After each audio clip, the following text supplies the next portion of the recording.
Ja, es gibt solche, die Angst haben, anderen die Haare kurz abzuschneiden, die den Leuten das dann auch ausreden. Ich mache es nicht. Ich liebe es, lange Haare ganz kurz abzuschneiden. Zum Teil bewahre ich die Zöpfe auf und hängen wir sie an die Wand im Laden.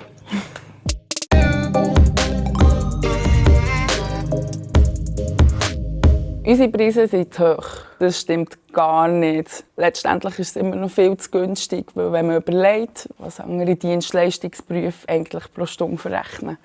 Hairstylisten sind zu dumm, um etwas anderes zu machen. Das ist eines der übelsten Vorurteile, die es gibt. Klar gibt es Leute, die nicht die hellsten Sterne am Himmel sind, aber die findet man doch überall.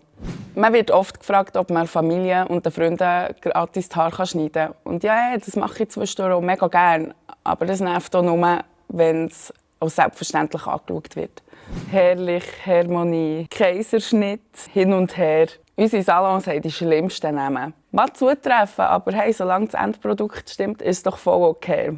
Ich glaube, das war früher ein bisschen mehr der Fall, dass unser Beruf nicht so respektiert wurde. Heutzutage, wo die Leute mehr auf ihr Aussehen fixiert sind, hat es glaube ich, schon einen höheren Wert bekommen. Ja, letztendlich machen wir ja etwas Wichtiges. Das Selbstwertgefühl ist ja auch vom eigenen Aussehen abhängig. Hairstylisten lästern immer mit ihren Kunden. Das stimmt vielleicht ein bisschen. Rein zum Unterhaltungszweck, aber das macht man ja auch mit Freunden gerne. Hairstylisten sind selber die anstrengendsten Kunden. Definitiv. Ich glaube, als Coiffeur ist es nicht sehr angenehm, wenn du eine ganz genaue Anleitung bekommst, was du machen sollst. Und so etwas mache ich.